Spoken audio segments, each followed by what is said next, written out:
the story of me coming home early from work and hearing heavy gasping from my bedroom. Just as I was about to push the door open, my housekeeper yanked my arm back. "Ma'am, don't open it. Call the police." There are women who spend their entire lives wishing for nothing more than a peaceful home, a dinner table filled with laughter, and a husband who stands by their side when the storms hit. But let me tell you, life doesn't always reward patience with peace.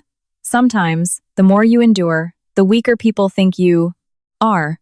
The quieter you get, the more they think your dignity is as cheap as day-old bread at the supermarket. People often say that compromising keeps the peace. But if that peace only benefits others while you fracture into pieces, inside, is it really worth it? I used to believe that being a good wife meant knowing how to swallow my pride. I used to think that holding a family together meant covering up the mistakes of others. It wasn't until one afternoon standing before my own bedroom door that I realized there are doors which, if opened in a fit of rage, can bury a woman's entire life. It was a crisp autumn afternoon in Chicago. A light drizzle was falling over the Dressel and Enchidi South Loop. The 12th floor hallway smelled faintly of rain from the streets. Below, the distant hum of traffic mixed with the sound of a delivery cart, rattling by, familiar but as sorrowful as a heavy sigh. My name is Maya Parker, 36 years old. I work as a senior accountant for an interior design firm in downtown Chicago. My career revolves around invoices, bank statements, and contracts all year round, so I'm meticulous to the point that some people call me dry and pragmatic. But for a woman who experienced profound loss early in life like me, if I'm not careful, what else do I have to hold on to?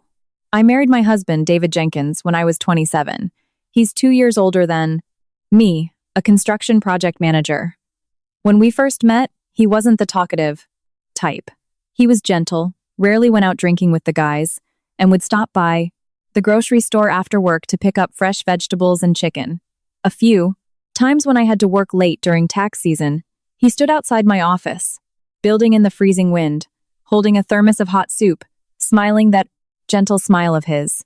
"Eat up. You're human, not a computer. You can't run forever without crashing."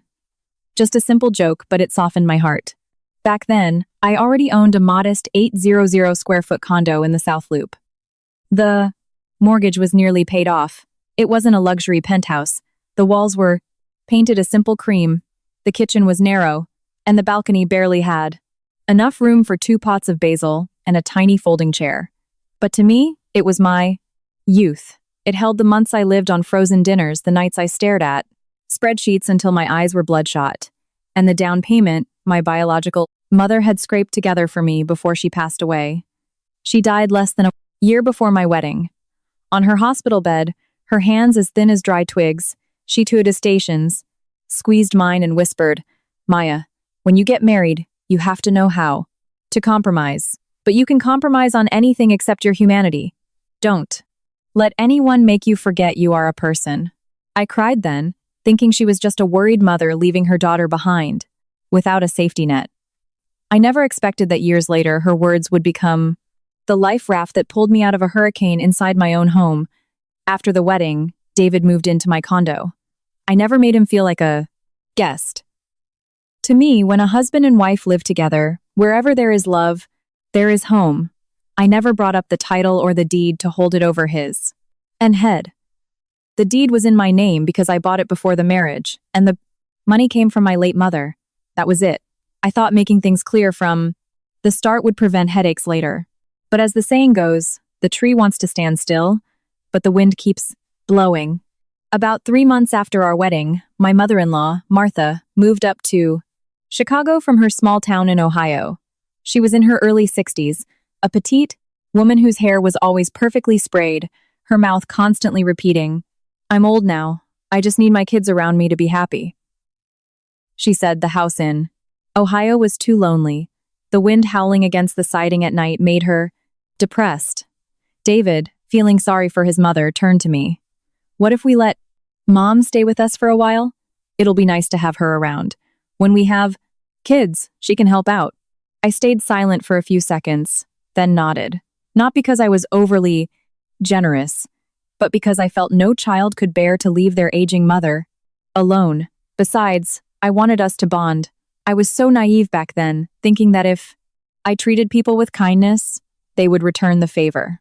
The day Martha moved in, I cleared out the guest room, bought a new comforter, set, and placed a reading lamp by the bed. She looked around and smiled.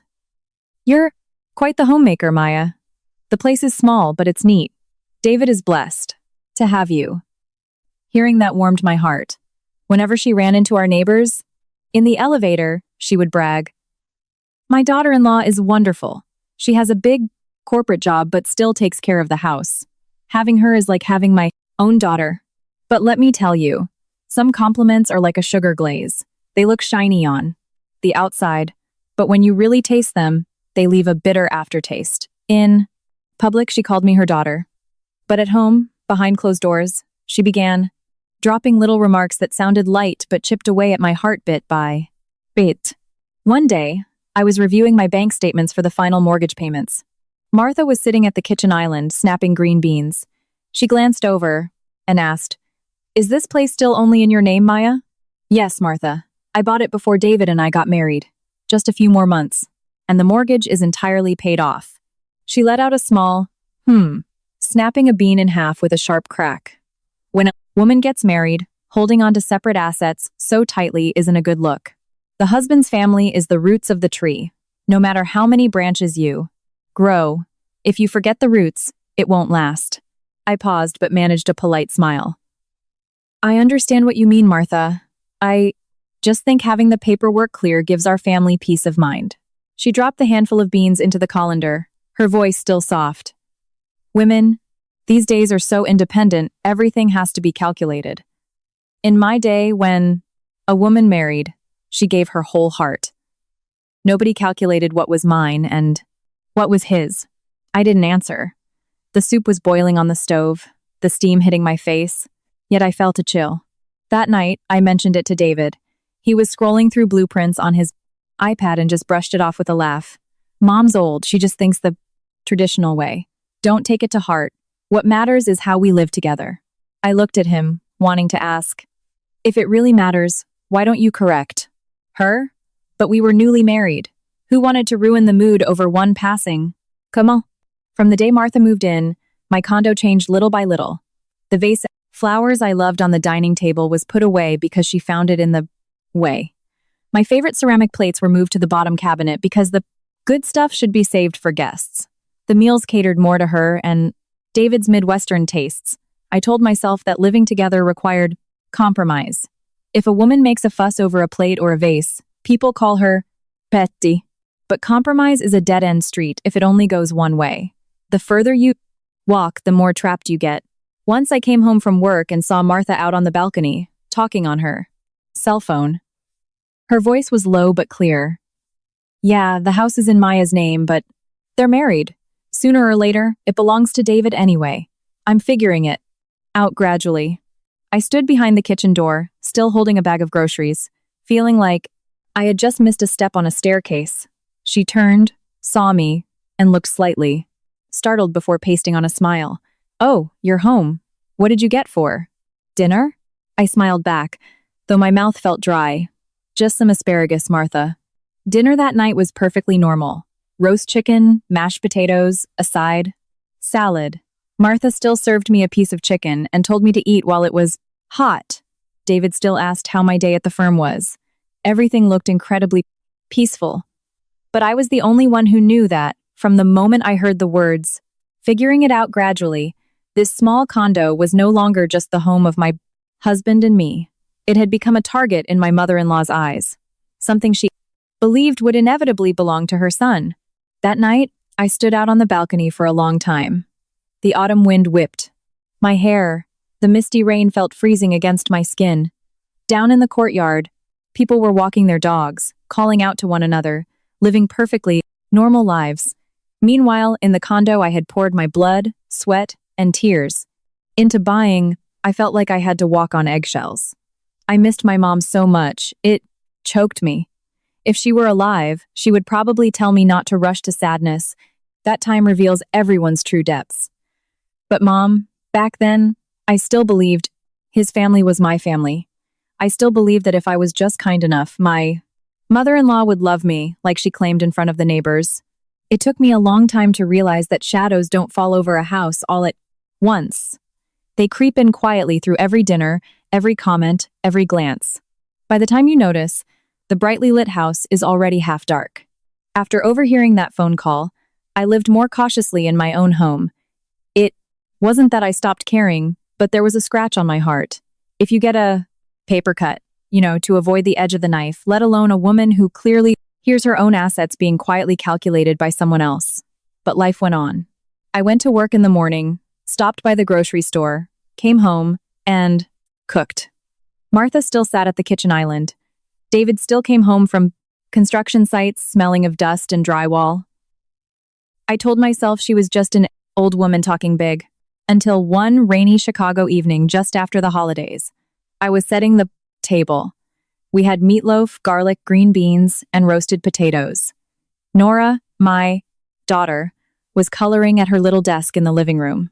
Martha was pacing, constantly checking the wall clock and glancing toward the front door. "Are you waiting for someone, Martha?" I asked. She avoided my eyes. "Oh, Hannah is dropping by later. She had a little issue." Before I could ask more, the doorbell rang frantically. David went to open it. A gust of cold wind blew in, followed by Hannah, David's younger sister. She was dragging two massive suitcases, a heavy tote bag on her shoulder. Behind her was little Ben, clutching a wet plastic robot. Hannah was 34 that year, 4 years younger than David. She had just divorced, her husband back in Ohio. I had heard vague rumors about it, but didn't know the whole story.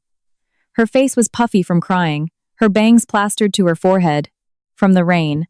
But the very first thing she said to me wasn't the soft plea of someone suffering. "Maya, I'm just crashing here for a few days. Don't get all stressed out about it." I froze in the middle of the kitchen, holding a pair of tongs, feeling a sting. Of insult? I hadn't even said a word, yet she put up a defensive wall as if I were a monster about to kick a single mother out into the street. Martha rushed forward, pulling the suitcases inside. "My poor baby, a divorced woman suffers from every angle. This is your brother's house. You stay as long as you want." Nobody would dare say a word. Nobody would dare. She said it softly, but her cold eyes darted toward me. David looked at me, his voice apologetic. "Maya, Hannah just went through a divorce. She's a mess. Let's let her and Ben stay for a few months, until she finds a job and gets back on her feet." I looked at little Ben.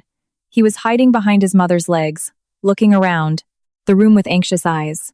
Regardless of how Hannah was, the child was innocent. Thinking of a woman dragging her kid through the rain after a divorce softened my heart. I nodded. "Go change your clothes first. Let's eat dinner. While it's hot, we'll figure the rest out later." Hannah didn't say thank you. She just exhaled loudly and rolled her suitcases straight into the guest room, acting as if she already knew it was hers. That night, I gave up the guest room to Hannah and Ben. I changed the sheets back to the new ones I had once bought for Martha. I brought out extra towels, toothbrushes, and some milk for Ben. Seeing Hannah struggling with her bags, I even offered, "If you need anything tomorrow, let me know. Is Ben going to school here? Or I'll figure it out," Hannah said, sitting on the edge of the bed, her eyes red. "My ex is garbage, Maya. I left with nothing. I only have Ben now."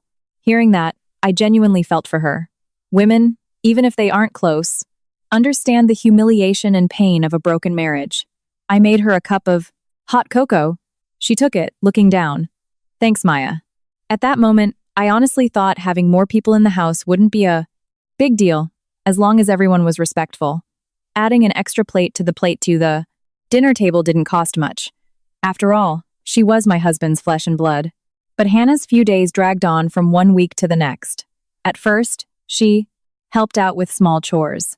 By day 3, she started sleeping until noon, claiming she had insomnia from the trauma of her divorce. Ben ran wild. His toys scattered from the living room to the kitchen. His plastic robot banged loudly against the table legs, and toy cars were left dead center in the hallway.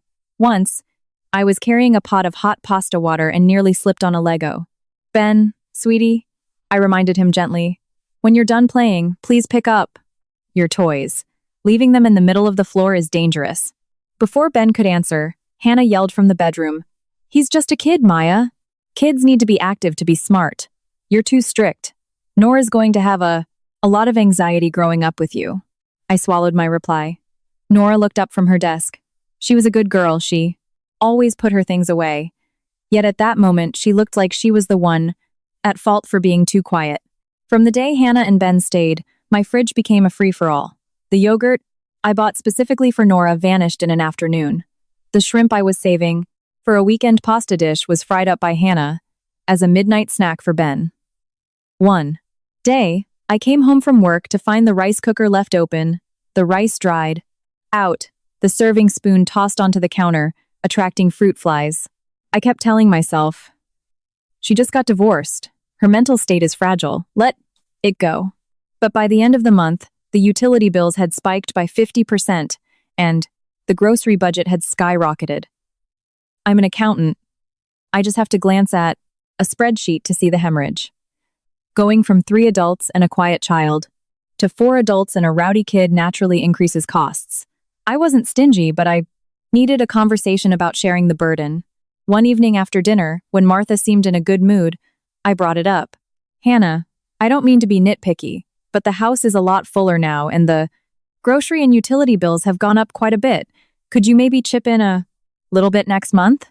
Whatever you can manage, just so we can keep things balanced." Hannah, who was peeling an orange for Ben, froze. She gave a cold smirk. I've got divorced. I don't even have a steady job yet. You bringing up money right now puts me in a really tight spot. I kept my voice soft.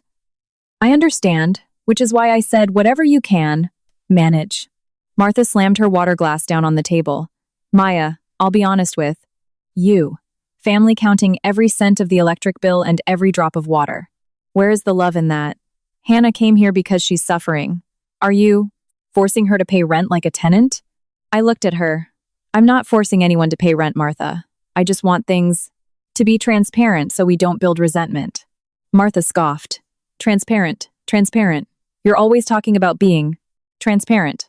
The house, the money, the food, everything has an exact number to you. Living like that is exhausting, Maya. A family has to take care of each other." David, sitting next to me, reached under the table and squeezed my knee. "Come on, Hannah's having a hard time. Let's just help her out for a while." I turned to my husband. "How long is a while, David?" David stayed quiet for a few seconds before mumbling, "A few months. Just until she's stable." Hannah wiped her hands, her voice a mix of self-pity and venom. "I know I'm a burden and you hate having me here. If it bothers you so much, I'll take my kid and go sleep under a bridge tomorrow." Martha immediately swooped in to coddle her. "Don't talk nonsense, Hannah. This is your brother's house, not a stranger's. You don't have to go to any bridge. As long as I'm alive, no one is going to bully you." I smiled a sad smile. I hadn't kicked anyone out. I hadn't raised my voice. Yet, just by asking for a small contribution to the groceries, I had become the villain bullying my sister-in-law. That night, after everyone had gone to their rooms, I stood alone at the sink. Washing the dishes, the cold tap water ran over my hands. Out in the living room, Martha and Hannah were whispering to each other, occasionally letting out a laugh. David was looking at his phone, not coming in to help me dry the dishes, like he used to. It was still the same condo, the cream walls, the small kitchen, the balcony with my plants, but suddenly, I felt like a caterer cleaning up after someone else's party. I bent down to pick up a spoon Ben had dropped under the table. There was a sticky puddle of spilled orange juice on the hardwood floor.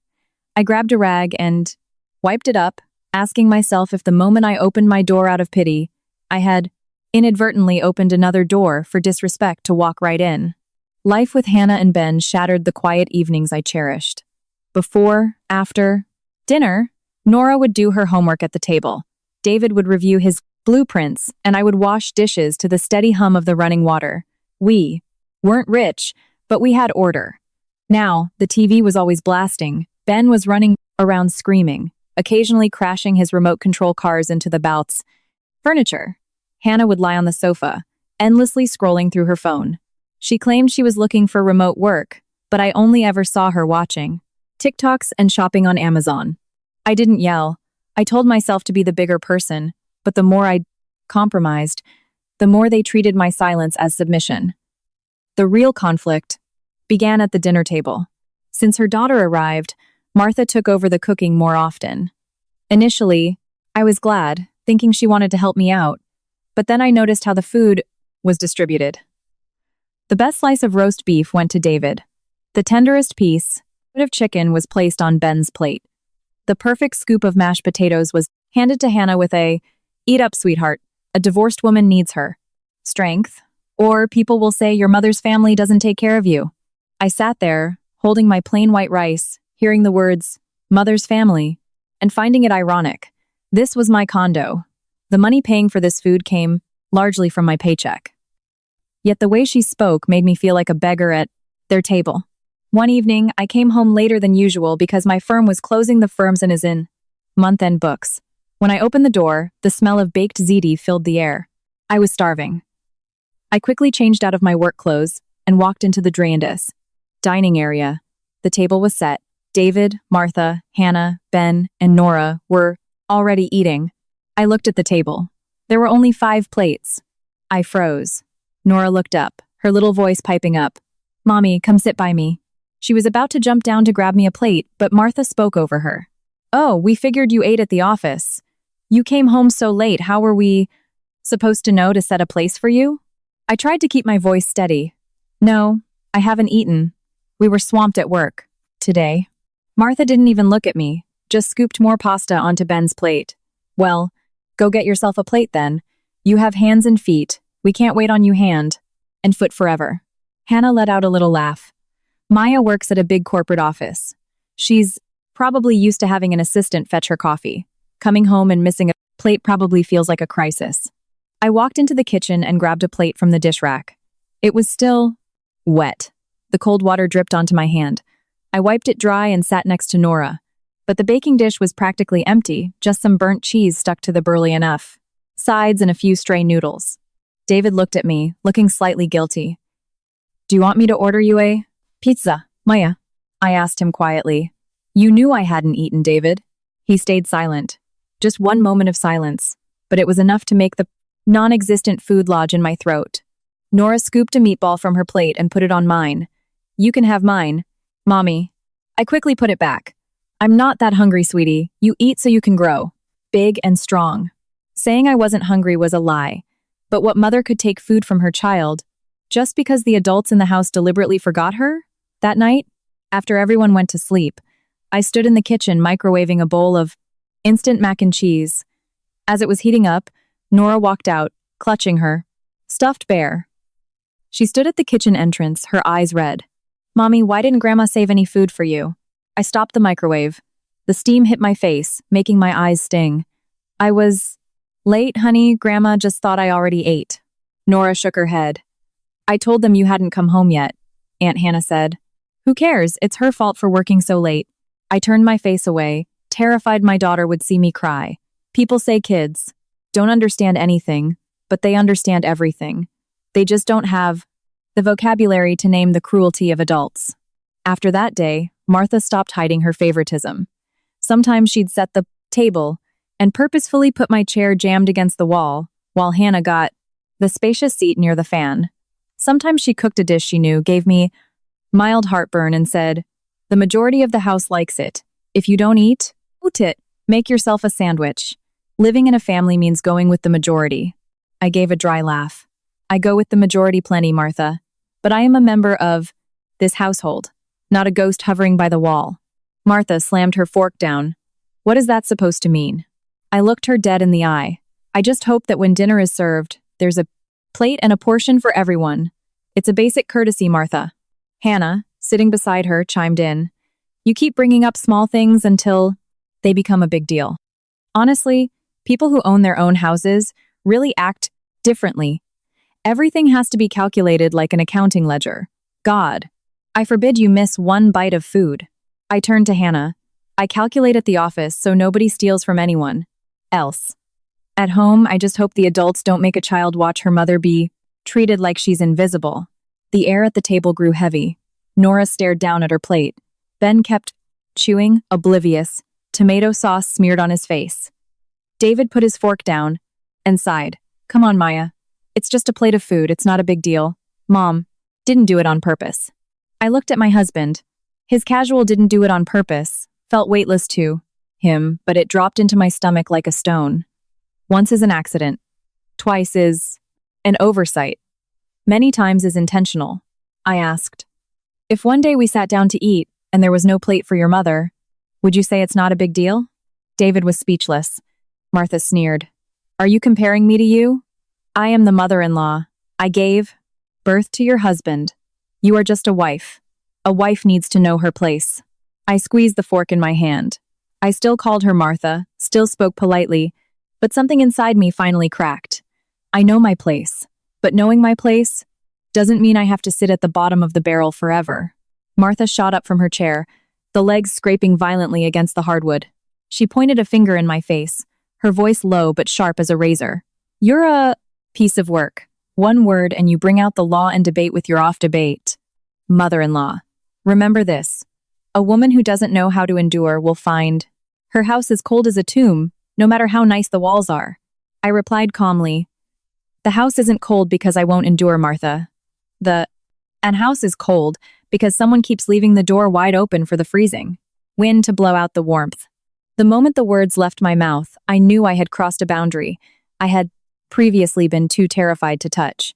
Martha stared at me, dumbfounded, while Hannah scoffed as if I had committed treason. The meal ended in the dry clinking of silverware. No one yelled anymore, but the silence was far more suffocating than an argument. I cleared the table and washed the dishes, listening to the blank. Water hit the stainless steel sink, feeling like my heart was being battered by the exact same rhythm. That night, Nora snuggled close to me in bed, her little hand gripping mine. Mommy, when I grow up, I'll always save the best food for you. I pulled her into a tight embrace. A single sentence from an 8-year-old child hurt more than all the sarcastic remarks from the adults. I used to think the deepest wounds in a family came from screaming matches, physical abuse, or earth-shattering fights. I was wrong. Some wounds begin with a plate, purposefully forgotten. A portion of food deliberately omitted. A good piece of meat handed to someone else right in front of your face. Outsiders looking in would say, it's just food, why hold a grudge? But let me tell you, when someone wants to push you out of a home, they don't have to kick you out the door. They just have to make you feel completely unnecessary, every single day. And I was beginning to understand that in the eyes of my mother-in-law and sister-in-law, I wasn't family.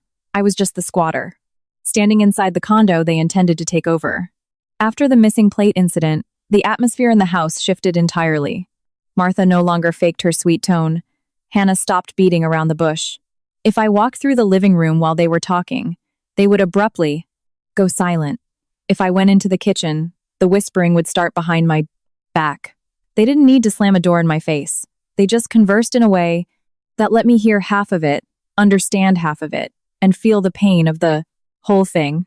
One Sunday morning, Chicago was bathed in a crisp, cold sunlight. I had just finished taking the laundry out of the dryer when I heard Martha call out, Maya, come sit out here. Her tone was normal, but the way she was sitting formally at the dining table told me this wasn't about groceries or dinner plans. David was sitting next to her, holding a mug of coffee but not drinking it. Hannah was leaning against the bastion counter, looking like she had bought a front row ticket to a show.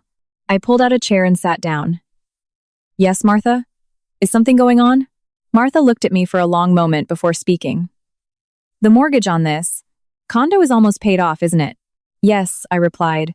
Just a few more months and the loan is cleared. She nodded slowly. That's good. Well, I've been thinking. You and David are married for the long haul. The property deed should have both your names on it. You need to put David on the title for half the condo. I stared at her, thinking I had misheard. Excuse me? Martha repeated every word, slow and clear. I said you should put David's name on the deed. A man is the pillar of the household. If the house is only in the wife's name, relatives will look at him and say, my son is practically a freeloader living off his wife. Hannah instantly chimed in, her voice dripping with mockery. Exactly, Maya. David has been living here for years, and the deed is still locked away in your probless name only. Honestly, my brother is basically a high-end tenant. At least tenants get a lease agreement. My brother just gets the title of husband. David frowned at Hannah. That's enough. But that was all he said. He didn't disagree. He didn't defend me. He didn't remind his mother that this condo was an asset I bought before we ever tied the knot. I took a deep breath. Martha, I bought this condo before I married David. The down payment and the initial mortgage payments came from years of my hard work, and the inheritance my mother left specifically for me. Since the day we married, I have never threatened to kick anyone out, nor have I ever made David. I feel like he has no voice in this family. But the legal paperwork stays exactly as it is. Martha gave a cold laugh. Being legally exact with your own husband. Maya, aren't you exhausted living like this? If husband and wife treat everything as yours and mine, you're no better than roommates splitting a grocery bill. I kept my voice perfectly level. Being exact doesn't mean I don't love him. I think love requires boundaries and clarity, so we don't end up hurting each other. Down the line, she slammed her palm on the table. A daughter-in-law quoting property laws too. Her mother-in-law sends shivers down my spine. In my time, when a woman married, she fully committed. Now, you girls get a college degree, make your own money, and the second you open your mouths, it's separate assets, joint assets. It's madness. I turned to David. I looked at him for a long time. Do you feel like a freeloader in this house, David? He startled, putting his mug down. No, I've never thought that. Then why, when your mother and sister say it, do you stay silent? He looked down at his lap. I just think Mom makes a fair point. Adding my name isn't giving it to a stranger. I'm your husband. Those words were like a bucket of ice water dumped over my head. I asked him, slowly, do you need your name on a piece of paper to be my husband, or do you need me to trust you in order to build a life together? David pressed his lips together. Martha immediately jumped to his defense. See? One little question, and you interrogate my son like he's a criminal. David is too nice. That's why he lets you walk all over him. If this was any other family, a man wouldn't stand for his wife hoarding the house to herself. Hannah rolled her eyes. Maya's an accountant. She looks at everyone like a line item on a spreadsheet. My brother is probably filed under miscellaneous expenses. If you're so protective of your precious real estate, you must think, we're all out to rob you. If this were the old me, I probably would have stayed silent. But that day, I felt the need to make it crystal clear. Hannah, I'm an accountant, so I know the difference between hard work and greed. You've lived here for months, and I haven't asked you for a dime of rent. Martha has lived here, and I've never sent her a bill for a meal. But do not mistake my lack of an invoice for a lack of awareness. Hannah jumped to her feet. Are you calling me and my mother greedy? I looked right back at her. You said the word, Hannah, not me. Hannah's face turned beet red. Martha pointed a shaking finger at me. Don't. I think just because you have a piece of paper that you can say whatever you want? This house has David, it has me, it has your sister-in-law, it has your nephew. You live in a family, you need to put the family first. I replied, putting the family first does not begin with seizing one person's private property and telling her to smile about it. The room went dead silent. Out on the balcony, a gust of wind blew my hanging laundry against the glass door with a soft thud. It was a small sound, but it echoed loudly in the quiet room. David rubbed his face, his voice exhausted. Maya, don't make this a big deal. Mom just wants our family to be secure. I looked at him, my heart sinking to the floor. Secure for who, David? If I sign it over, you have peace. If I don't, I'm the villain destroying the plate. Family. He didn't answer. His silence in that moment was far more terrifying than Martha screaming. A mother-in-law might not love me, a sister-in-law might not respect me, but my husband was supposed to be the one who understood. He was supposed to know that this condo wasn't just bricks and drywall, it was the late nights at the office, the money my mother saved in an old canvas bag, and the Pleistee. One place I thought my daughter could grow up without ever feeling like she was living on someone else's charity.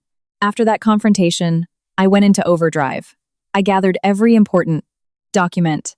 The deed, the mortgage agreement, the bank statements, the transfer, receipt from my mother.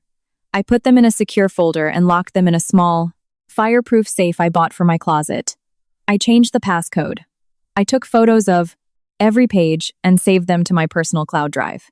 It wasn't that I wanted to be paranoid about my own family, but when people look at your property with hungry eyes, you can't just pretend you don't notice.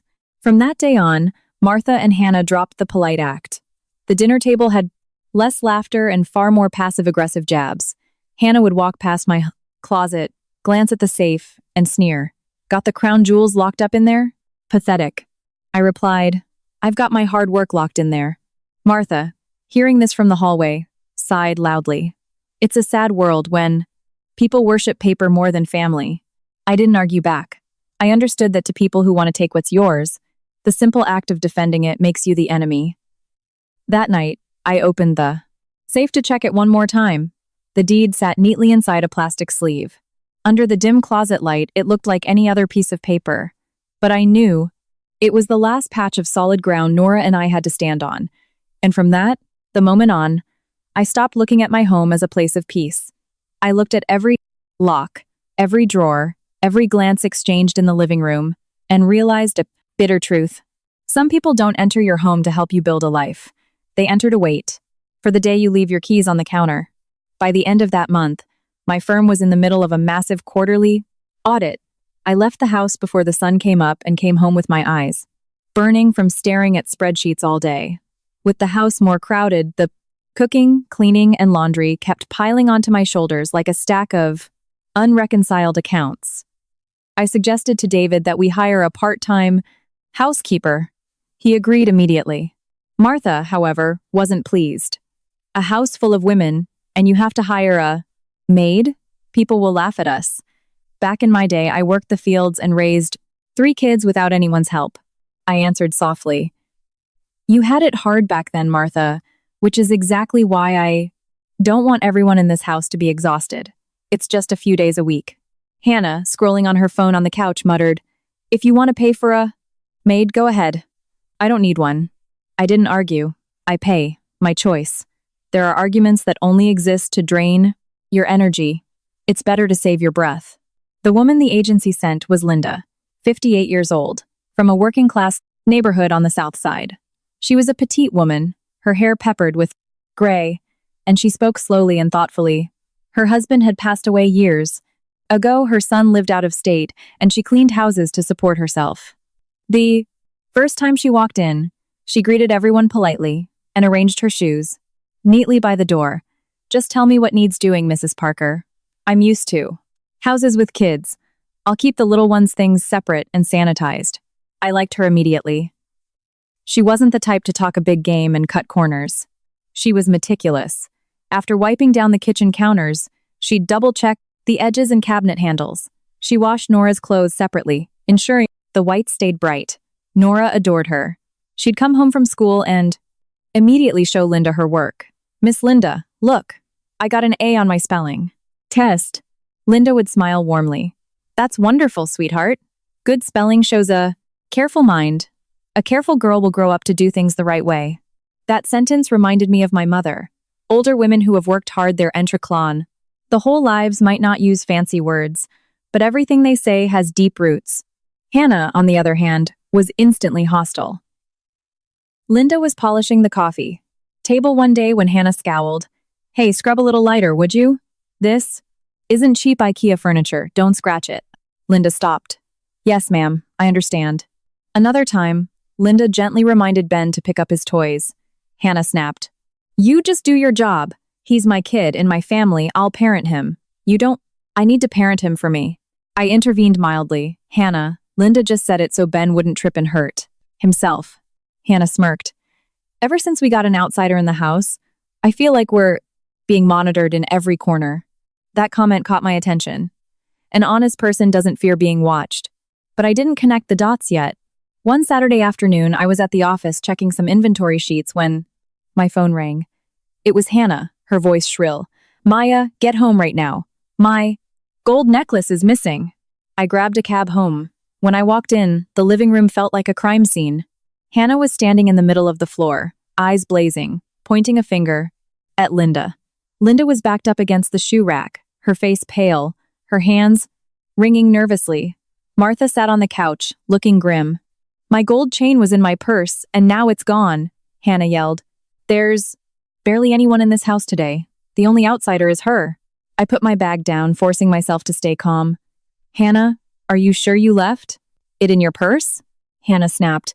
If I don't remember where my stuff is, who does?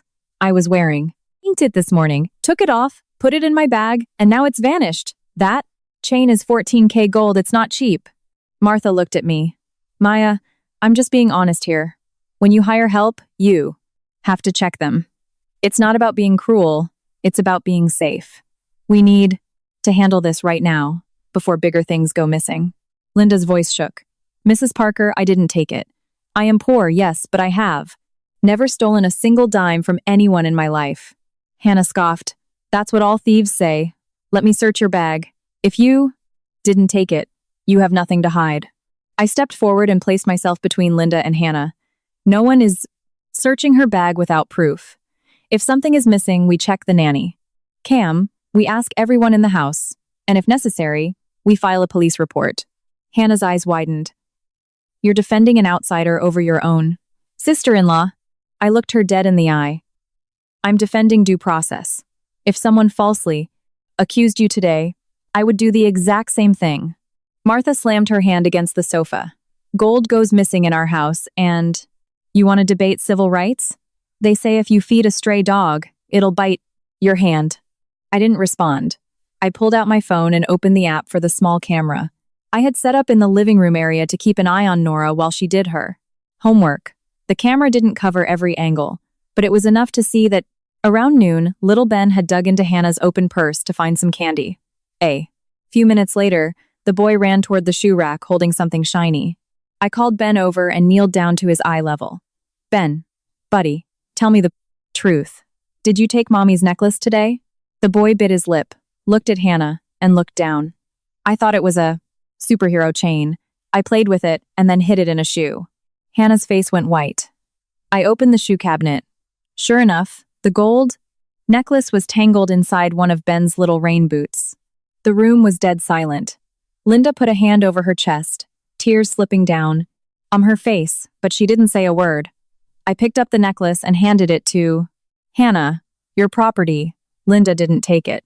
Hannah snatched it back, fumbling for a second before muttering, Kids will be kids. Why are you making such a big deal out of it? Me making a big deal? I asked. Were you just asking questions or were you accusing her? Hannah looked away. Whatever. It's found. That's what matters. I looked at Martha, waiting for an apology to Linda, even just a polite formality. But Martha just cleared her throat. Mix-ups happen in families. Linda, don't hold a grudge. Linda bowed her head. No, ma'am. I wouldn't dare. But I saw her hands were still shaking. The greatest fear of working-class people isn't hard labor. It's being accused of being a thief. One false accusation can crush their reputation forever. That afternoon, Linda asked to quit. Mrs. Parker, I adore you and Nora, but I can't work in a house where people look at me like I'm a criminal. I can't bear it. I felt terrible. I held her hands. Linda, please, can you stay just a little longer? I know you were wronged. I will make sure everyone treats you with respect. She looked at me for a long time and gave a slight shake of her head. I really was going to quit. But thinking about it, something in this house isn't right. You are too kind, Mrs. Parker. And a kind person living among calculating people is going to get hurt. I'll stay, and it's not just for the paycheck. I was speechless. Linda lowered her voice, speaking firmly. Mrs. Parker, an honest tree doesn't fear the storm. But if the tree is standing in toxic soil, its roots better be deep. Protect your paperwork, protect your daughter, and protect yourself from rumors. Hannah, she is not a simple woman. That warning dropped into my mind like a pebble in a quiet pond, sending ripples out endlessly. That night, I watched Hannah laughing and joking with Martha as, if the afternoon hadn't happened, David came home, heard a brief version of the story, and told me, well, you found it, so let it go. Hannah just panicked. She misspoke. I asked him, if there hadn't been a camera, and Linda had her bag illegally, searched and was fired in disgrace, would you still say she misspoke? David was silent, Again, that familiar silence. The silence that acted as a rug to sweep all the injustices underneath. I didn't push it. But from that day on, I paid close attention to Hannah's side eyes, to the way Martha lowered her voice when I walked into the room, and to the footsteps that would pause outside my bedroom door at night before quietly moving on. Linda kept coming to clean. Nora kept showing her schoolwork to her, and for the first time, I felt truly grateful that in a house full of family, there was at least one outsider willing to tell me the truth. After the necklace incident, Linda stayed. Hannah didn't dare yell at her anymore, but her glares grew sharper. Martha also stopped talking freely whenever Linda was within earshot. The condo suddenly had an observer, and that clearly made my in-laws incredibly uncomfortable. As for David, right around that time, he started changing. Before, no matter how exhausted he was from the construction site, he'd ask Nora about her day and sit down for a hot meal. Lately, he was coming home past 9 p.m. He'd arrive with drywall dust still clinging to his jacket, his face gray, looking like a man who hadn't slept in weeks. One night, I opened the door to find him standing in the hallway for a full minute before stepping inside, his hand trembling on his phone. "What's wrong?" I asked. "Is everything okay at work?" He kicked off his boots, avoiding my gaze. "It's nothing. Materials are delayed. Just a headache. I'm an accountant. I'm trained to spot discrepancies in numbers. But in a marriage, sometimes the discrepancy isn't in a ledger. It's in a look." David's eyes didn't look like a man stressed about work. They looked like a man trying to hide a massive sinkhole forming under his feet. The money he contributed to our joint account dwindled. Last month, he put in $4,000. This month, it was barely $1,500. When I asked about Nora's upcoming private tutoring tuition, he frowned. "Can you front it? I'll pay you back in a few days. The developers are late on my checks." I didn't mind paying for my daughter, but his tone threw me off. A married couple should be looking at the same financial picture. Instead, I felt like a debt collector bothering a delinquent client. One night in late June, I woke up to find David's side of the bed empty. The wall clock read 12:15 a.m. I walked out to the living room and saw the balcony, door slightly ajar. David was standing outside, his back to the glass, speaking in a low, frantic whisper. I know. Stop pressuring me. I'm trying to liquidate some things. Do not come to my house." The night breeze blew through the crack in the door, carrying the faint smell of cigarette smoke. David rarely smoked. Yet there were two crushed butts by his feet. I stood frozen. The person on the other end of the line was a woman. I couldn't hear clearly, just sharp, aggressive tones. Then David said, "Diana, please, give me a few more days." The name dropped into my ears, cold as an icicle. The next morning, as he was tying his shoes, I asked, "Who is Diana?" He froze. "She's a material supplier." "Why? What kind of supplier calls you at midnight, forces you to beg her not to come to our house?" He stood up, his face tight. "Were you eavesdropping on me?" I let out a bitter laugh. "You're standing on our balcony and you accuse me of eavesdropping? What do you want me to do? Wear earplugs so I can be the perfect blind wife?" David rubbed his temples. "Maya, I'm exhausted. Work is extremely complicated. Right now, stop asking questions." I looked at him. The man who used to wait in the freezing cold with hot soup for me was now building a brick wall between us. I didn't try to knock it down. I just stepped back and watched. A few days later, while doing his laundry, I checked his work jacket. Inside the work breast pocket was a crumpled piece of paper. It looked like a hastily scribbled ledger. Material costs with Luke. At the bottom, a name and a circled number. Diana minus $150K. Next to it, in a different ink, private lenders minus $100K. My heart slammed against my ribs. I'm not the type to snoop, but when the truth literally falls out of a laundry pocket, I can't pretend I didn't see it. I took a photo of the paper with my phone and put it back exactly as I found it.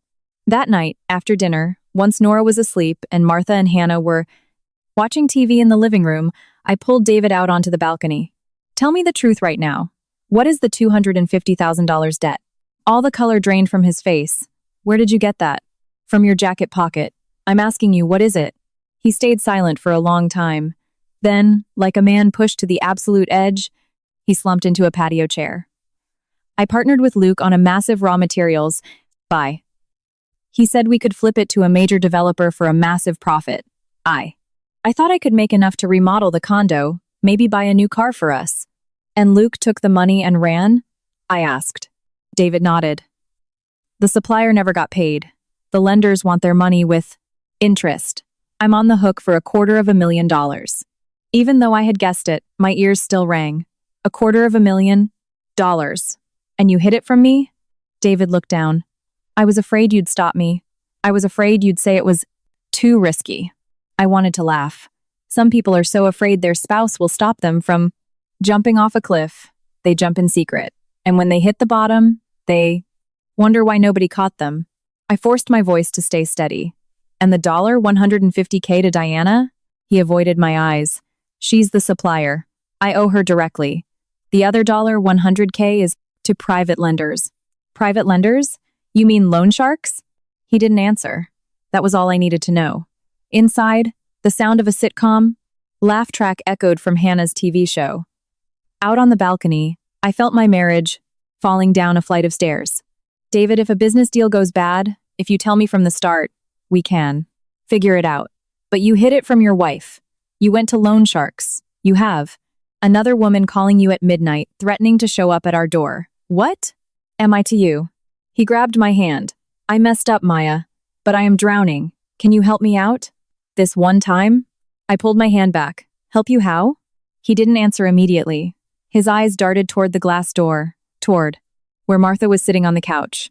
Just that one glance sent a shiver down my spine. That night, while David slept, his phone lit up on the nightstand. A text message appeared. The sender was Diana. David, you promised you'd cut everything off so we could start over. Are you dodging me now? If I don't have my money? Tomorrow, I'm going to talk to your wife. I stared at the screen until it went dark. Cut everything off so we could start over. The phrase lodged in my brain like a fishbone. Cut what off? Start over. With who? I lay next to my husband and felt like I was lying next to a total stranger. David breathed heavily, his back turned to me. I stared at the ceiling, remembering another thing my mother told me.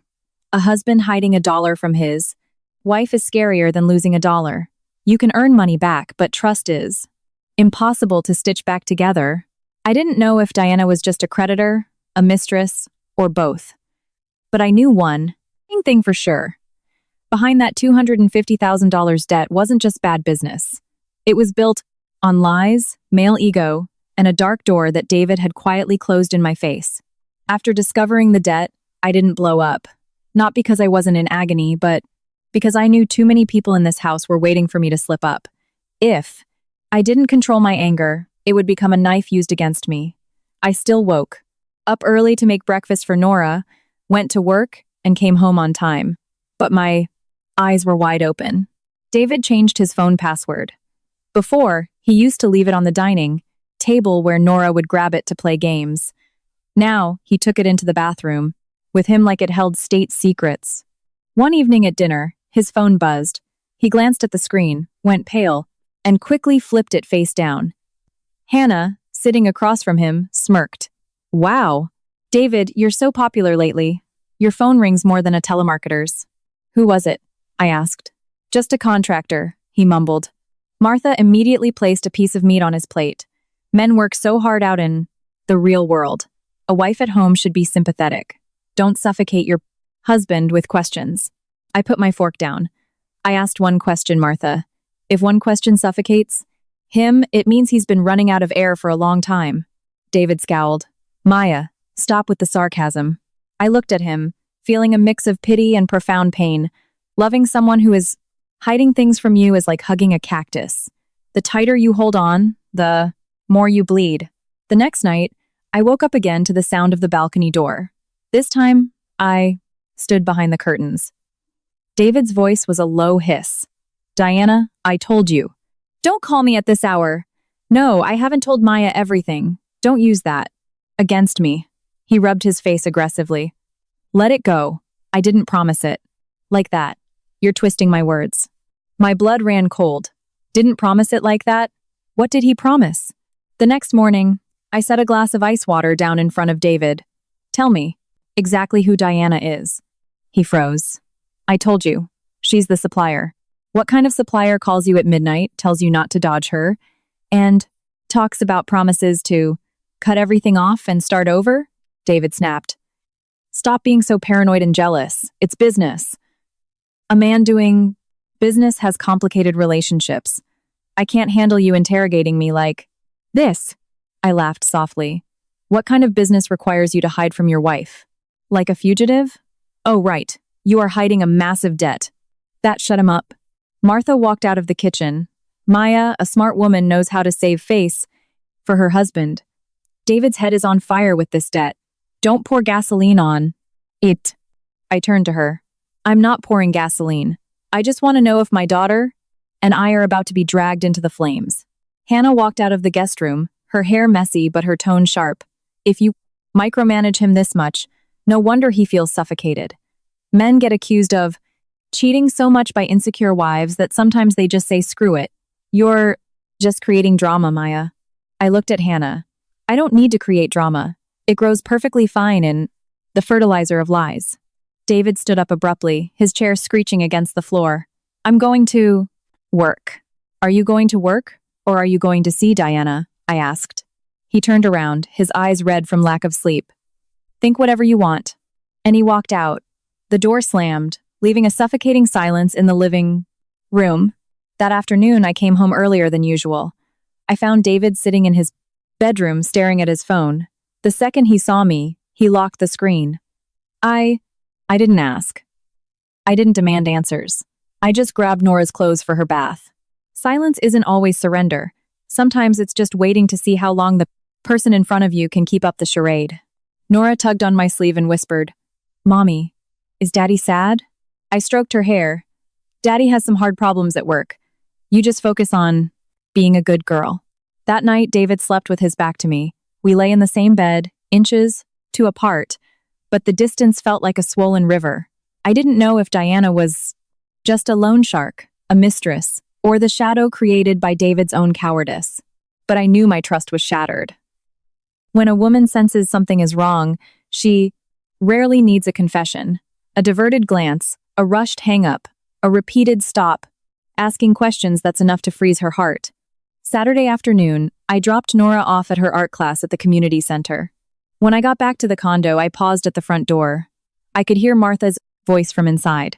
It was low, but fierce. You're being an idiot, David. $250,000 isn't pocket change. You can't hide it forever. I stood still in the hallway.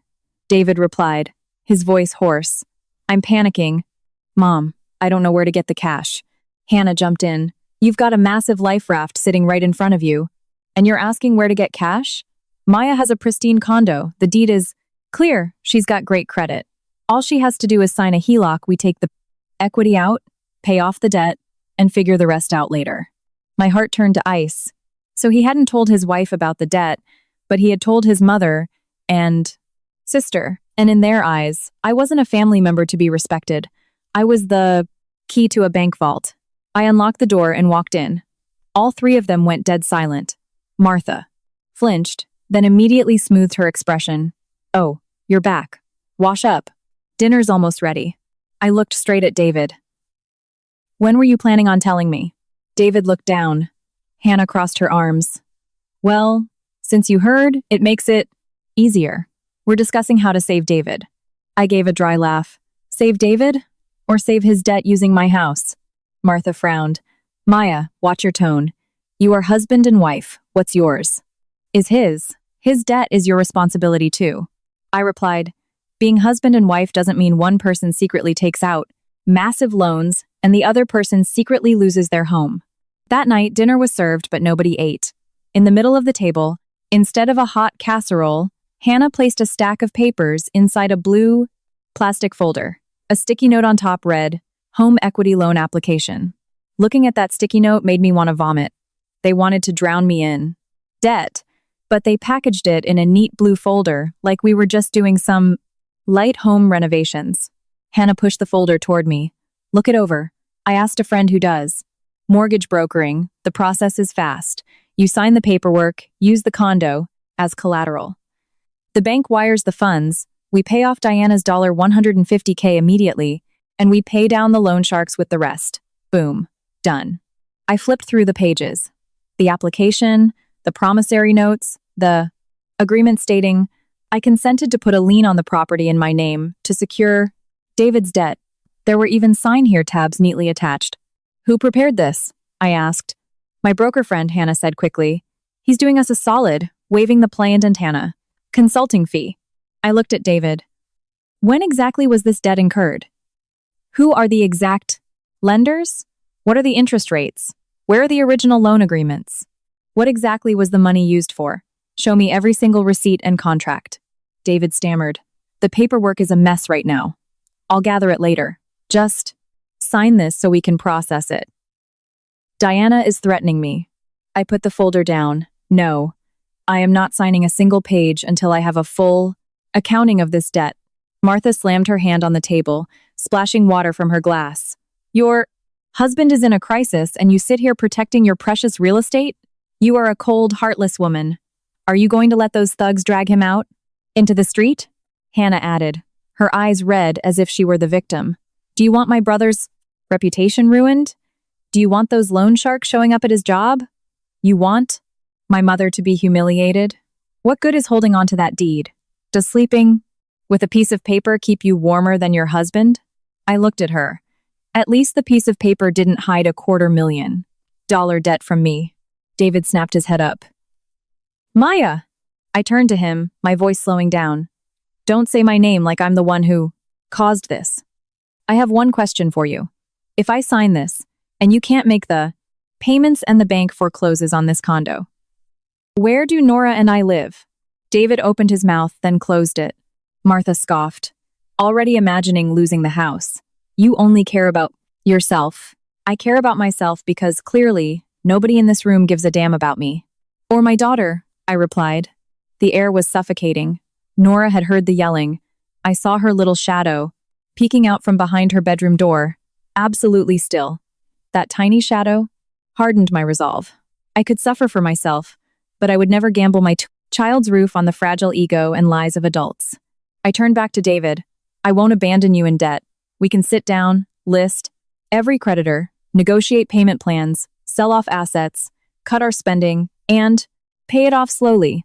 But putting up my premarital home as collateral for a massive debt you hid from me, I won't sign it. Martha sneered. Talk is cheap. When those thugs show up at the door, don't come crying to me. If they show up for David's debts, I will deal with it legally, I said. But I'm not signing a trap that you placed on my dinner table and disguised as family loyalty. I closed the blue folder and pushed it back toward Hannah.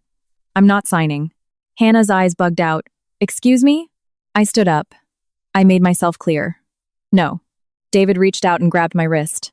Maya, I'm begging you. Just this once. I swear, once it's paid, I'll work day and night to pay you back. I looked at his hand. This was the hand that had held mine on our wedding day. The hand that had carried Nora when she had a fever. But it was also the hand that forged secret deals, the hand that texted at midnight, and now, the hand that wanted me to place my daughter's future into a shattered trust. I pulled my arm away. You want me to save you. First, tell the truth.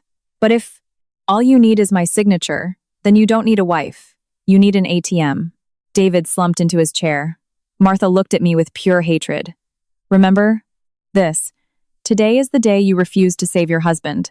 I replied softly, but firmly. No, Martha. Today is the day I saved my daughter. I walked into Nora's room. She was sitting on her bed, clutching her stuffed bear, her eyes wet. Mommy, are we going to lose our house? I knelt in front of her and hugged her tight. No, sweetie. Mommy is here. We aren't losing our house. As I said those words, I knew my marriage had irrevocably turned down a dark path. The blue folder was still sitting on the dining table, but to me, it was nothing more than a bear trap wrapped in the word family. After the night I explicitly refused to sign, the condo lost any illusion of peace. Martha didn't scream or curse, but her hostility blanketed the house like a frost. In the morning, if I said hello, she just grunted. If I cooked, it was too salty. If I wiped the counters, they were still dirty. Some people don't need to yell.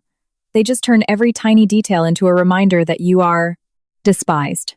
Hannah couldn't hide her irritation either.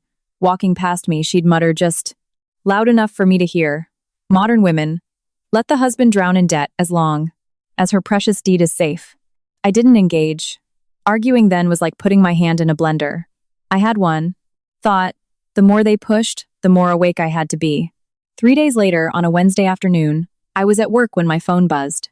It was Linda. Her voice was a terrified whisper. Mrs. Parker, Hannah just went into your bedroom. I saw her standing at your filing cabinet, holding some photocopies. It looked like your ID and the house. Papers. When she saw me, she hid them behind her back. My heart skipped a beat. Did she say anything? She said she grabbed the wrong folder while looking for Ben's school. Registration papers. But I saw your name on the top sheet. My eyes aren't that bad. I lowered my voice. Don't ask her about it. Act like you don't know anything. I'll check when I get home. For the rest of the afternoon, the numbers on my monitor blurred together. The planned to planned. Original deed was locked in the safe, but I kept photocopies of my ID, old bank statements, the original purchase agreement, and mortgage documents in the purchase. Regular filing cabinet. Copies weren't enough to steal a house out from under, to me, but they were enough to cause a massive legal headache, or forge preliminary documents. When I got home, I cooked dinner as usual. I asked Nora about school. I listened to Martha complain about her joints. I watched Hannah paint her nails on the couch. The more normal things seemed, the more I felt a toxic sludge flowing beneath the floorboards. After everyone ate, I went into my room and locked the door.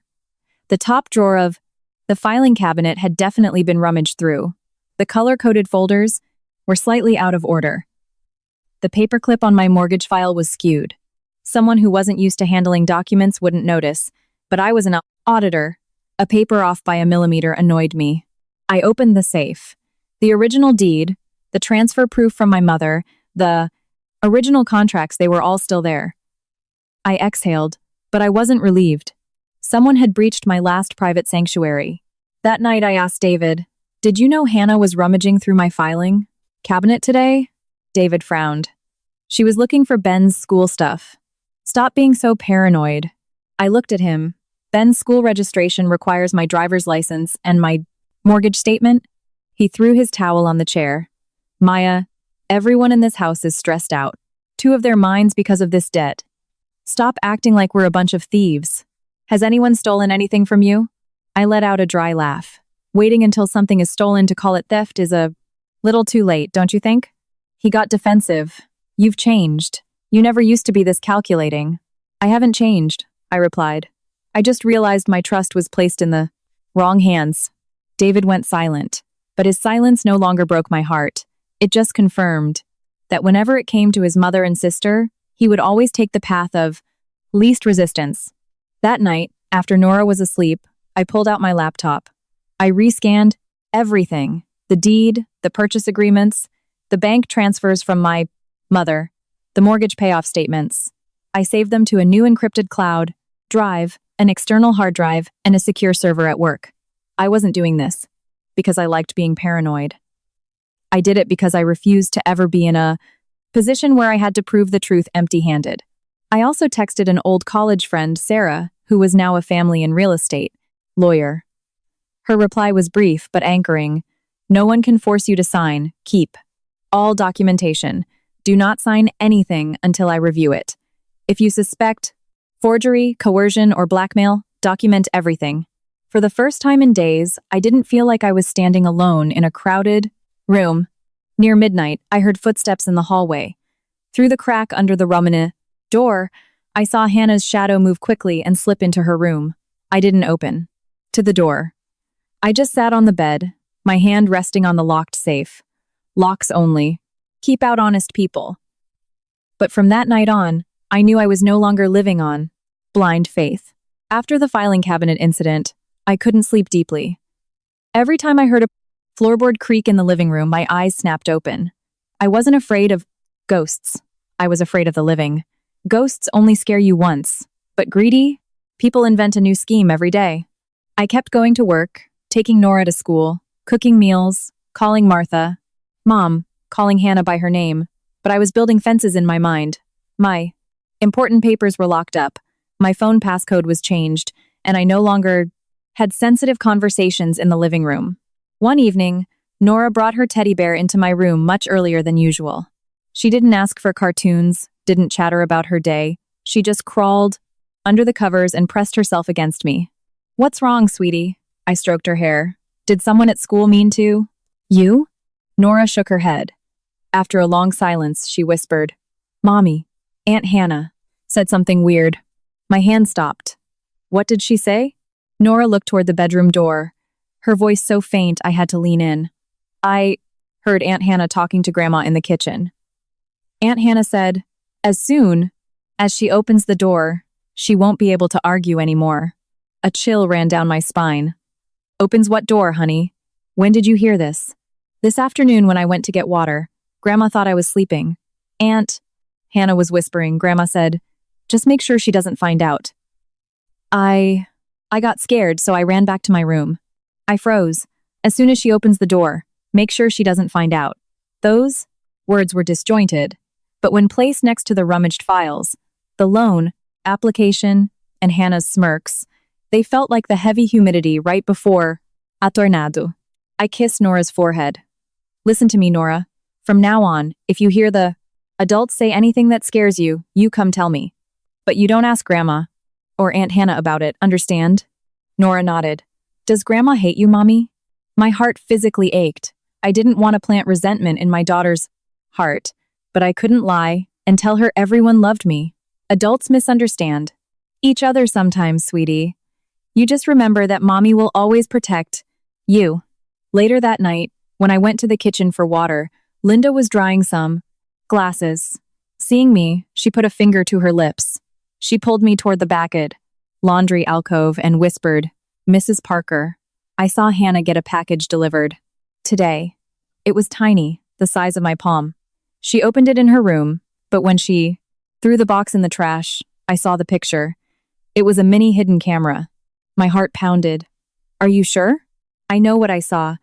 She said she bought it to film her online shopping hauls. But who hides a camera like it's illegal contraband? I glanced at the trash can. The cardboard was ripped, but I could still see the image of a tiny black lens. I didn't pick it up because Martha was nearby. I just memorized it and went back to my room as if nothing happened. The next morning, Martha pulled an old pill bottle from the cabinet. I was making Nora's lunch and noticed the label. It was a heavy sleep aid her doctor had prescribed months ago when she had severe insomnia. It wasn't meant for casual use. Trouble sleeping again, Martha? I asked. She stiffened, then shoved the bottle into her pocket. Yeah. With this house in? Such chaos. Who can sleep? Hannah, standing nearby, chimed in. Mom can't sleep because she's terrified for David. When an old woman has to worry about her son going to jail, her heart can't take it. I looked at Hannah. The person who caused the debt is David, not me. Martha turned around, her voice heavy. But the person who can save him, and refuses to, is you. I didn't answer. Some words you only need to hear once to know exactly how shallow someone's soul is. David was looking worse by the day. He was losing weight rapidly. His beard was unkempt, his eyes sunken. One night, he came into our room while I was folding Nora's laundry. He stood there for a long time before saying, Maya, please sign the papers. I can't take this anymore. I didn't look at him right away. I placed Nora's folded shirt in her drawer before asking, do you have the full accounting of the debt yet? I'm putting it together. I'll give you the list of lenders, rates, everything. David pulled at his hair. Stop asking like a damn auditor. I'm your husband, not a business partner. I turned to face him. Because you are my husband, I am asking. If you were a business partner, I would have subpoenaed the records weeks ago. He sat on the edge of the bed, sounding desperate. Diana is threatening to come to the house. The other guys are pressing hard. If you sign, I can get an advance to quiet them down. I swear I'll make it up to you. I asked the question he kept dodging. If I sign and the bank takes this house, where do Nora and I live? David went silent. I took a step closer. Answer me. If the house is gone, where do Nora and I go? He looked at the floor, his hands clasped tightly together. That silence was no longer just awkwardness. It was an answer. In his grand plan, my daughter and I were never the priority to be protected. I spoke slowly. You want me to trust you, but you give me absolutely nothing to trust. No clear paperwork, no full truth, not even a guarantee for your own child. What exactly do you want me to sign with? My tears? David stood up, eyes red. You're ruthless, Maya. I smiled a sad smile. No, I'm just finally learning how to stop being ruthless to myself. He stormed out. A minute later, I heard Martha's voice in the living room. She won't sign? David muttered something I couldn't hear. Then Hannah's voice rang out.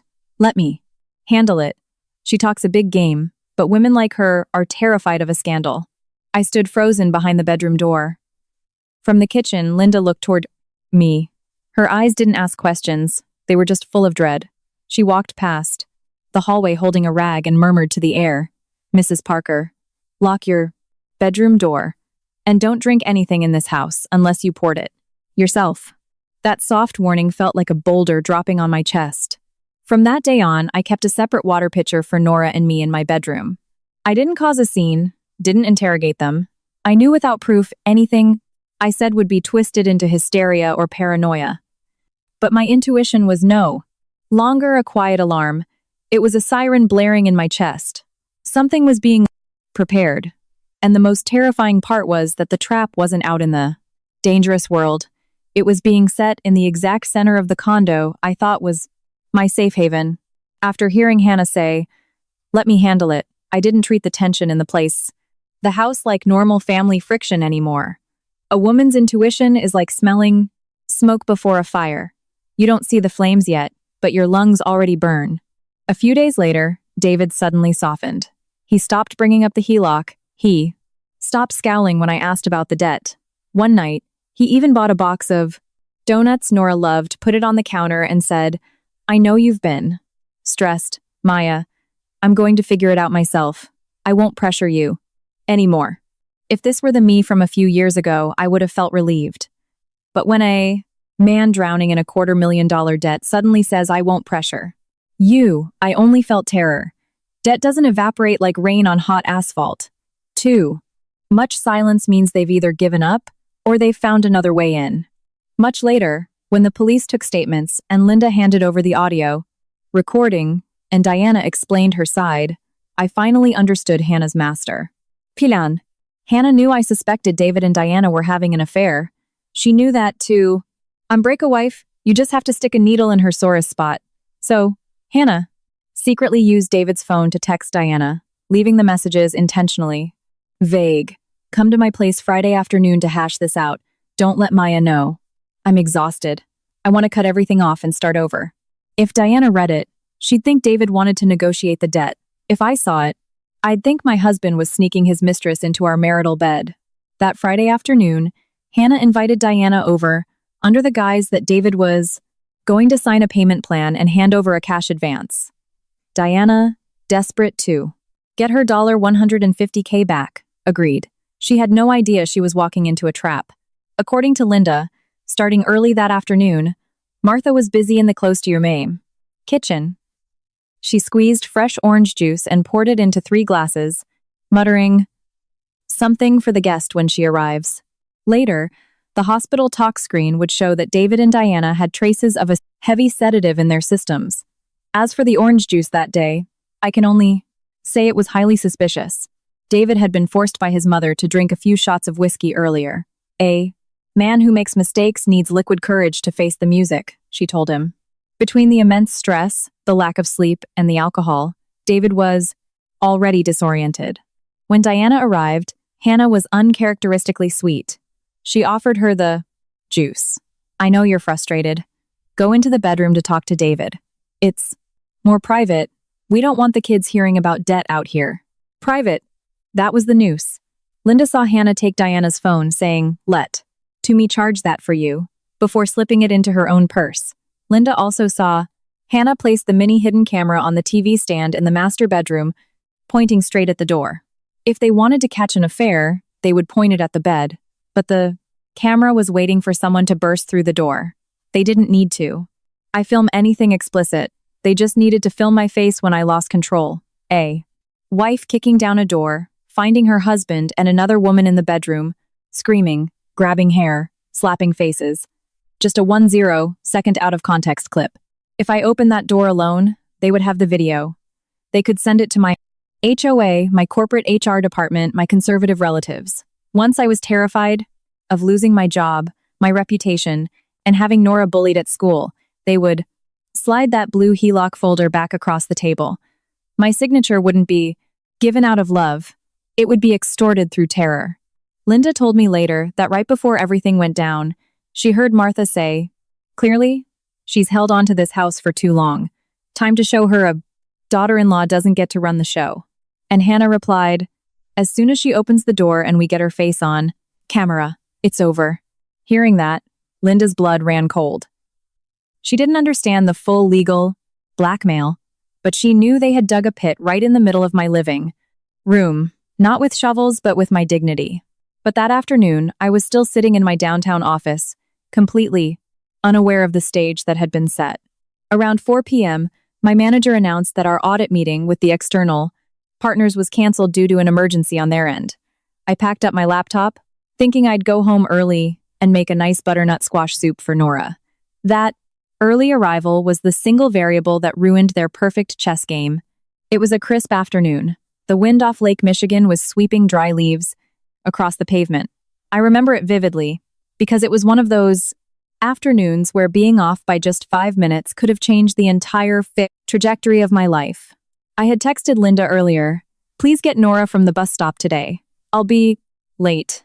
Linda had replied instantly, "Don't worry, I've got her." At 3:30 p.m., the meeting was canceled. I left the high-rise, stopped at Trader Joe's to buy squash, tomatoes, and Nora's favorite yogurt, and headed home. I arrived at the condo building around 4:30 p.m., 2 hours earlier than usual. Tony, the doorman, looked up from his desk. "Hey, Mrs. Parker, you're home early. Today?" I smiled. "Meeting got canceled, Tony. Happy to get some extra time with my daughter." Tony nodded and went back to his logbook. I didn't know that casual greeting would become a crucial timestamp later. I rode the elevator to the 12th floor. The hallway was quiet, just the hum of the HVAC system. I put my key in the door and turned it. The moment I stepped inside, something felt deeply wrong. The house was too quiet, not the peaceful quiet when Nora is reading, but a heavy, holding its breath kind of quiet. I set my groceries on the entryway table. "Martha? David?" No answer. Martha's orthopedic shoes were perfectly aligned by the door. David's work, boots, still dusted with drywall, were there. Hannah's pink fuzzy slippers were shoved under the rack. Everyone was clearly home. I walked into the living room. On the coffee table sat 3 glasses of orange juice.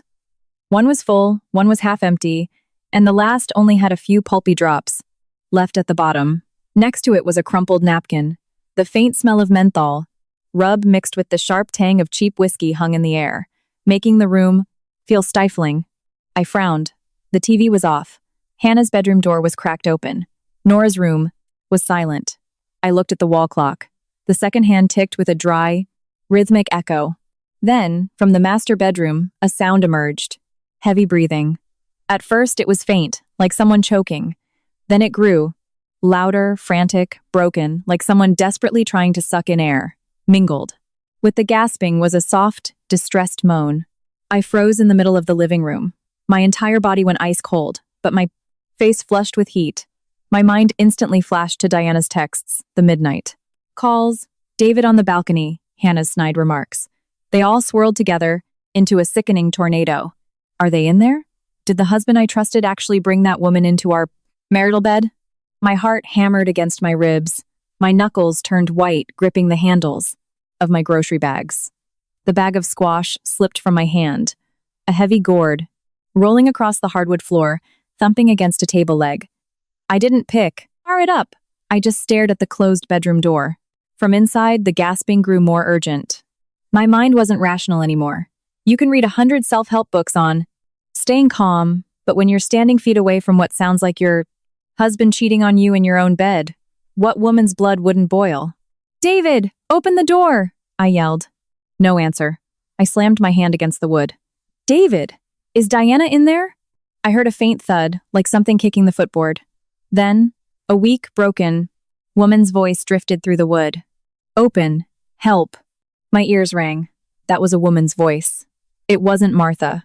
It wasn't Hannah. I couldn't think straight. My eyes stung. My throat closed up. All the months of endurance, all the nights sleeping back to back, all the times he told me to stop asking questions surged into the hand I reached out toward the doorknob. All I had to do was turn it. All I had to do was push, and I would see the faring Anaflozinli. Truth. I gritted my teeth and gripped the knob. At that exact second, a figure darted out from the kitchen. It was Linda. She grabbed my forearm, yanking me backward with so much force I stumbled, my shoulder hitting the hallway wall. Her face was ashen, her lips trembling, but her grip was like a vice. I tried to pull away. Linda, let go! There's someone in there! Linda shook her head violently, her eyes wide with terror. Mrs. Parker, do not. Open it. I practically screamed. Are you deaf? Someone is dying in there? She pulled me close, her voice shaking but absolutely fierce. If they need saving, we save them. But you do not open that door alone. Call security. Call the police. If you open it right now, you are stepping right into their trap. I froze. From inside the room, the breathing continued.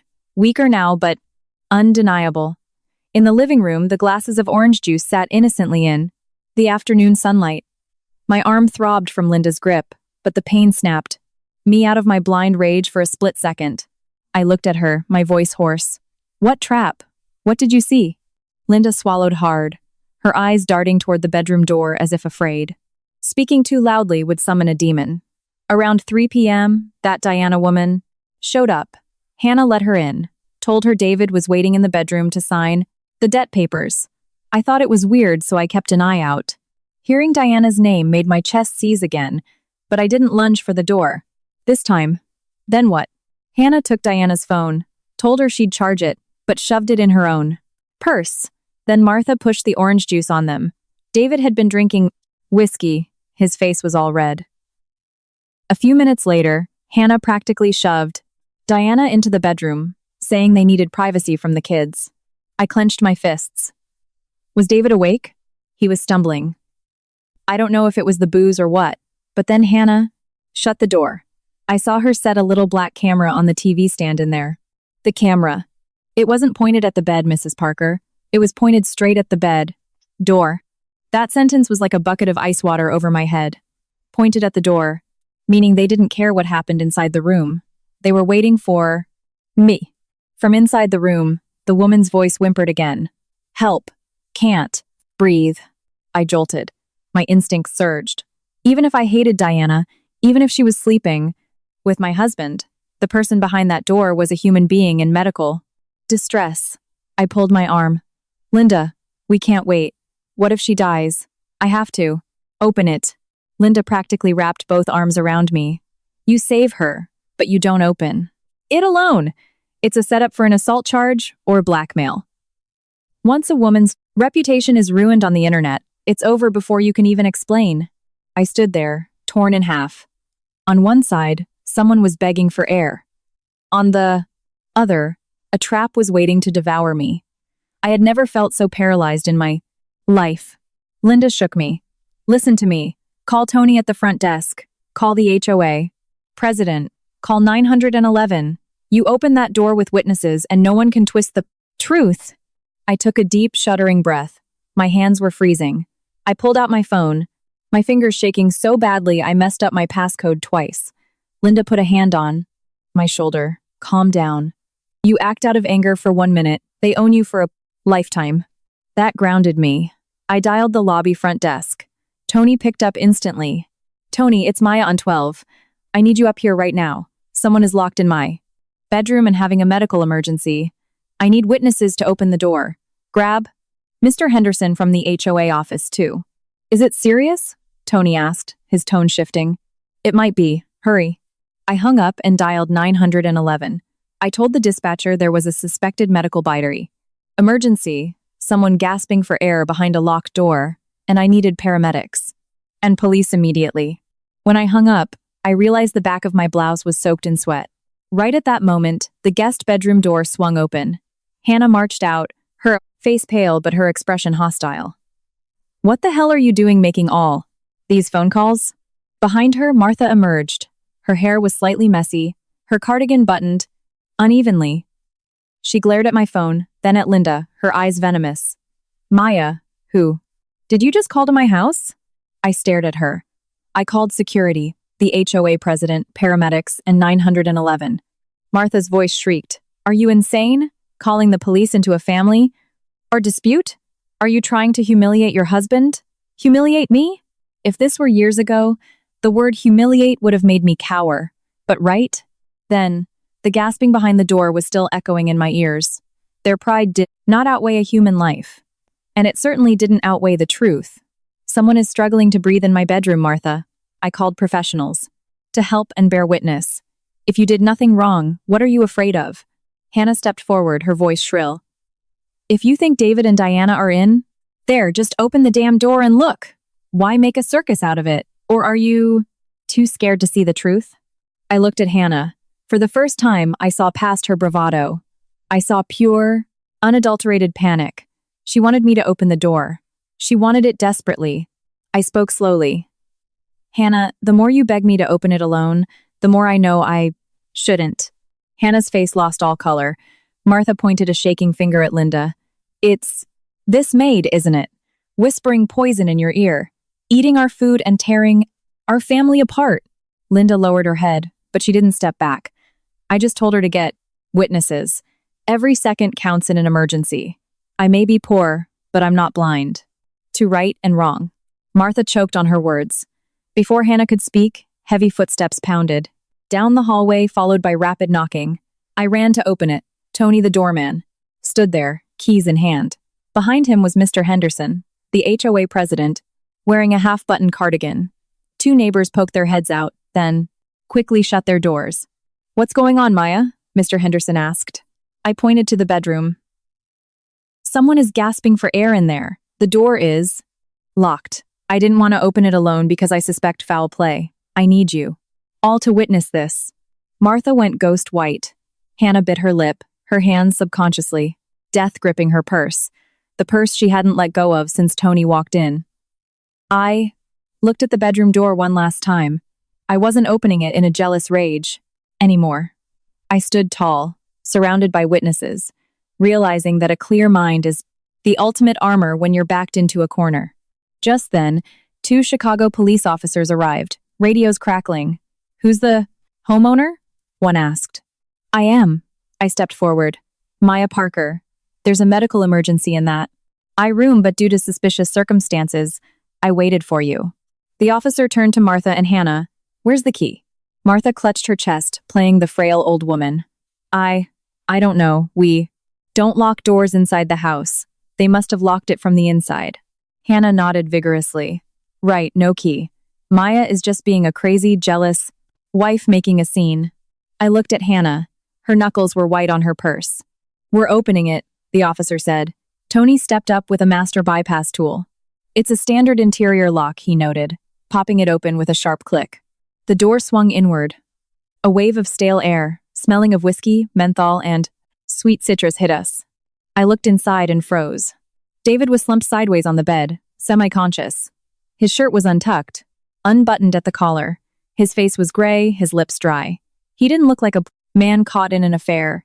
He looked like a man who had been drugged, his eyes rolling back as he tried to figure out where he was. On the floor near the foot of the bed, Diana was curled into a ball. She had one hand on her chest, the other clutching the nightstand. Her hair was a mess, her face completely drained of blood. When she saw the door open, she tried to lift her head. "My phone. Where's my phone?" I couldn't call 911. My jealous rage evaporated. This wasn't infidelity. This was a chaotic, manufactured crime scene. The paramedics pushed past us, immediately assessing Diana and David.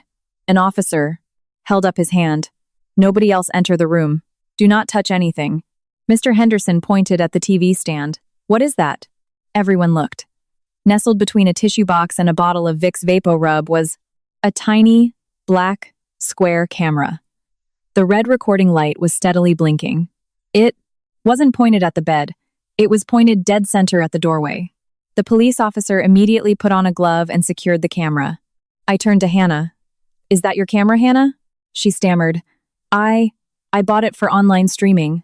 Someone must have put it there by mistake." "Streaming from my marital bedroom?" Pointed at the door? Hannah was speechless. Martha suddenly burst into theatrical tears. "Oh Lord, my family is cursed. My daughter-in-law is so insanely jealous she brings the police into our bedrooms to humiliate us." Her wails echoed through the condo. If the witnesses hadn't been there, her performance would have easily painted me as the hysterical, abusive wife. But Linda stepped forward. She pulled out her beat-up smartphone. Her hands were shaking, but her voice was steady. "Officers, I recorded something earlier. I don't know the whole story, but I heard them planning to trap Mrs. Parker." She pressed play. The audio was scratchy, but clear enough in the silent room. Hannah's voice. "As soon as she opens the door and we get her face on camera, it's over." Martha's voice. "She's held onto this house for too long. Time to show her a daughter-in-law doesn't get to run the show." Dead silence. Martha's fake crying stopped instantly. Hannah stumbled back a step, clutching her purse to her chest. The officer looked at them. "We're going to need everyone to cooperate. We are taking statements, and no one is to leave." Diana, being loaded onto a stretcher, pointed a shaking finger at Hannah. "My phone." She took my phone. The female officer approached Hannah. "Ma'am, I need to look in your purse." Hannah backed away. "This is my private property.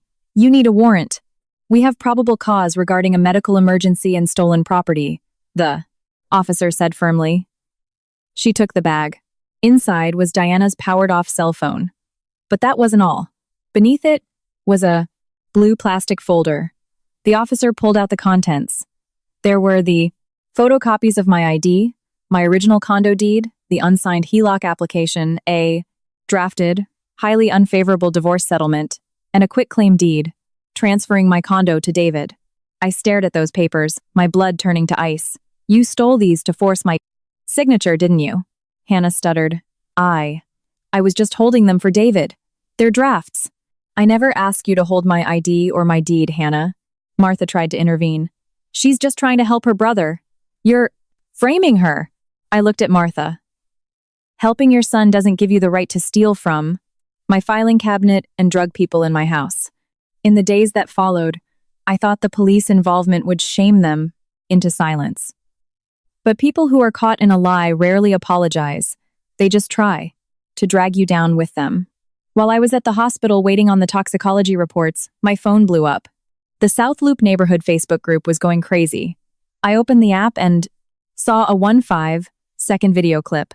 It was me, standing in front of my bedroom door, my face contorted in rage, yelling, with police and security in the background. That was it. Hannah had posted it from a burner account with the caption, "Crazy wife calls SWAT on her. Husband over a misunderstanding. Humiliates her elderly mother-in-law." The comments were brutal. "Keep family drama offline. Wow, she looks psychotic. If you're that jealous, just get a divorce." I stared at the screen, my throat tight. They cut out Linda stopping me. They cut out the gasping. They cut out the hidden camera and the stolen documents. They gave the internet just enough to hang me. The next morning, HR at my firm called me in. My manager, Sarah, looked at me. Over her glasses, her phone on the desk displaying the video. "Maya." This was emailed to the corporate tip line. "I need to know what's going on." I didn't cry. I didn't beg for sympathy. I opened my briefcase and laid it all out. The police report, the HOA incident log, the hospital talk screen, confirmation, the transcript of Linda's audio, and photos of the forged real estate documents found in Hannah's purse. Sarah read through it all. When she finished, her face was grim. She pushed the phone away. "The firm doesn't make decisions based on cropped Facebook videos. Handle your legal business, Maya. Your job is safe."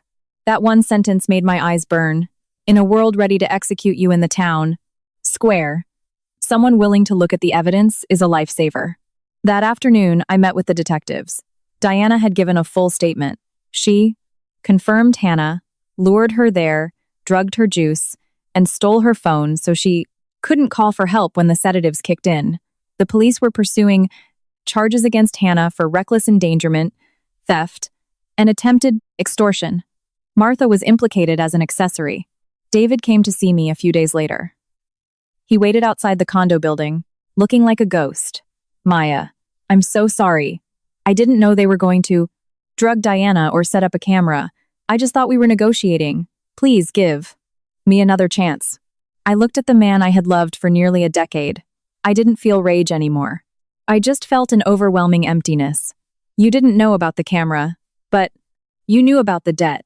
You knew they wanted my house. You let your mother and sister turn your wife into prey in her own home. There is no coming back from that, David. He hung his head and cried. I didn't feel vindicated. Watching your marriage die isn't a victory. But pity isn't a reason to stay at the bottom of a well. The divorce was swift. With the police reports and the attempted extortion evidence, David had no leg to stand on. I retained full custody of Nora. The condo remained 100% mine, as it always legally was. David was ordered to pay child support, and his $250,000 debt remained solely his burden. The day Martha and Hannah moved out, the Chicago wind was howling. Hannah dragged her suitcases out the door, refusing to look at me. Little Ben clutched, his robot looking confused. Mommy, where are we going? My heart ached for him. Kids don't ask for the sins of their parents, but they always end up paying the price. Martha stood at the door, her eyes red, but still too proud to yield. You'll regret destroying this family, Maya. I looked right back at her.